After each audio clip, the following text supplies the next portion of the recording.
everybody. So as most of you know, I've had quite a few requests about our rain harvesting system, our catchment system, and how we set it up, because we do use it for our own personal use, like our home, not just a garden. So I'm going to kind of just walk you guys through our setup and show you what we did.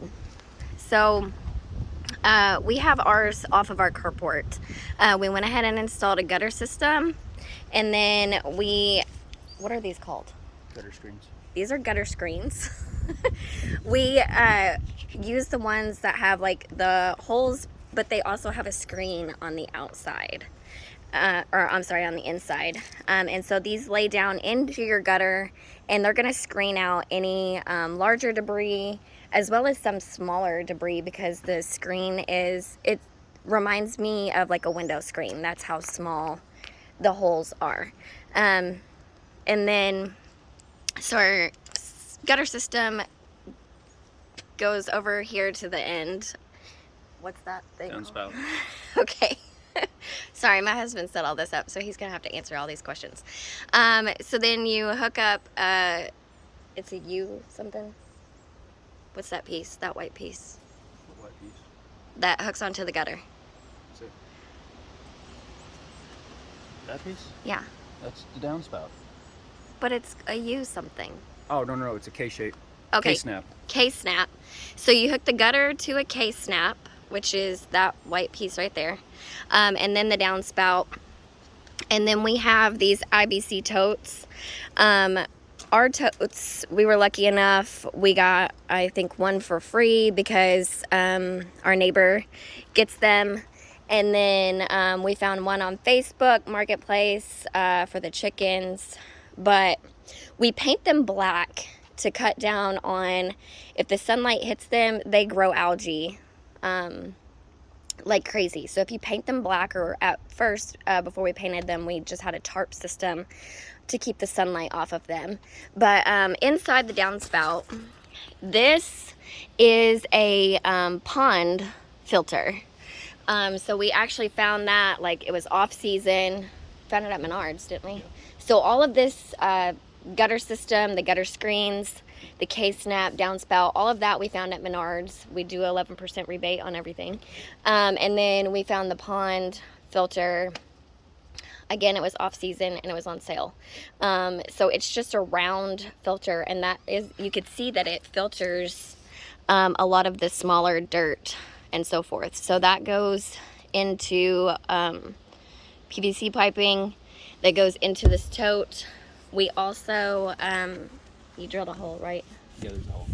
So he drilled a hole and put a PVC pipe from the bigger tote into the smaller one, so that catches our overflow into this. And then we just have a sump pump, which is what this is, down into the tanks to pump it into a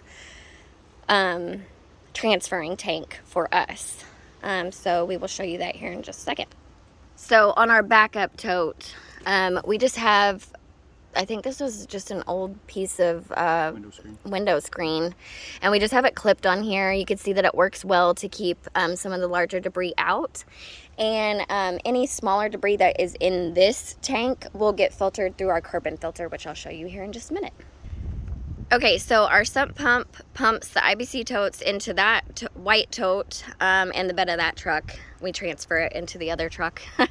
And then once it's in that tank, it gets transferred into our 1,400 gallon tank by these hoses. And this is all secured and locked in. I will show you down here what it looks like.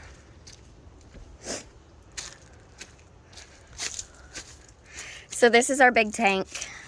It might be kind of hard to see, but there's the PVC pipe that runs from the outside in. And then where that white piece right there is, that's where we have a homemade carbon filter. What we do is, what is this exactly? It's like a Scotch-Brite pad. Okay, so this is like a Scotch-Brite pad. Excuse me. We take 2 of them and cut them into 3-inch circles, because that's the size of the pipe. And then we take, believe it or not, these are Diaper Genie carbon filters. We open them up and use the carbon inside, and then take fishing wire and a needle and sew these two together and then pour the carbon in it. That carbon filter then sits down in there on top of or underneath the screen. Don't you have that? Okay, so we have another small screen inside there that's probably the equivalent of like the window screen. And then that carbon filter sits on top of that. So that is going to filter out any smaller debris that didn't get caught through the other screens or the pond filter. And that's also going to filter out any like parasites, bacteria, stuff like that.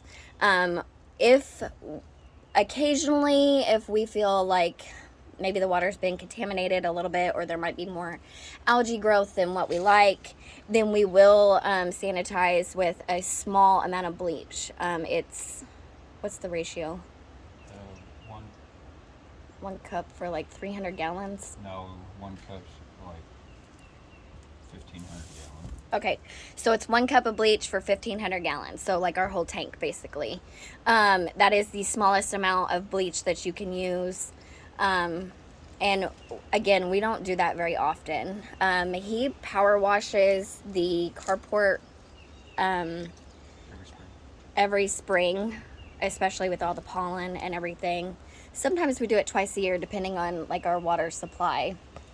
But we do not have city or county water hookup in this area, so we were having to haul water, which it was super cheap, 75 cents for like 300 gallons.